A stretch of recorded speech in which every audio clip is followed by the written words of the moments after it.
അകത്തോട്ട് ഇറങ്ങി നോക്കാം, നമുക്ക് കാണിച്ചു തരാം എങ്ങനെയാണെന്നുള്ളത്.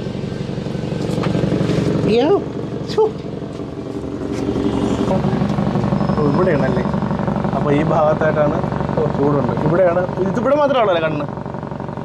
ഒതിന്നാണ് ഈ സൗണ്ട് കേൾക്കണതല്ലേ, വേറെ ഒന്നും ഇല്ലല്ലോ? ഇല്ല. അപ്പോൾ ഇവിടെയാണ്. അപ്പോൾ ഇത് മൊത്തം ഇത് ഇളക്കിയല്ലോ അക്കോള്?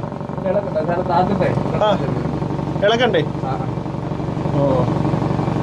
ഓ ഇവിടെ മാത്രം താത്തതിന് ശേഷം ഇളക്കിയത്. ഓ എത്ര സമയം എടുക്കും?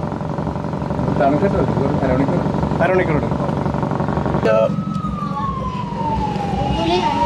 അപ്പോൾ അരമണിക്കൂർ സമയം വേണം. നമ്മുടെ സൈലൻസർ തണുക്കണം. തണുത്തതിന് ശേഷം മാത്രമേ നമുക്ക് അത് വെൽഡ് ചെയ്യാൻ പറ്റുള്ളൂ. അപ്പോൾ സൈലൻസർ ഇളക്കേണ്ട കാര്യമൊന്നുമില്ല, ജസ്റ്റ് ഒരു സൈഡ് താത്തതിന് ശേഷം വെൽഡ് ചെയ്യാമെന്ന് പറയും. അപ്പോൾ ഇവന് സൗണ്ട് കേൾക്കാം. ഇവൻ പറയും സൈലൻസർ ഇളക്കിയതിന് ശേഷമുള്ള സൗണ്ട് കേൾക്കണമെന്നാണ് പറഞ്ഞത്. അപ്പോൾ അത് നടക്കില്ല. സൈലൻസറിൻ്റെ നമ്മൾ ഇറങ്ങിയപ്പോൾ സൈലൻസറിൻ്റെ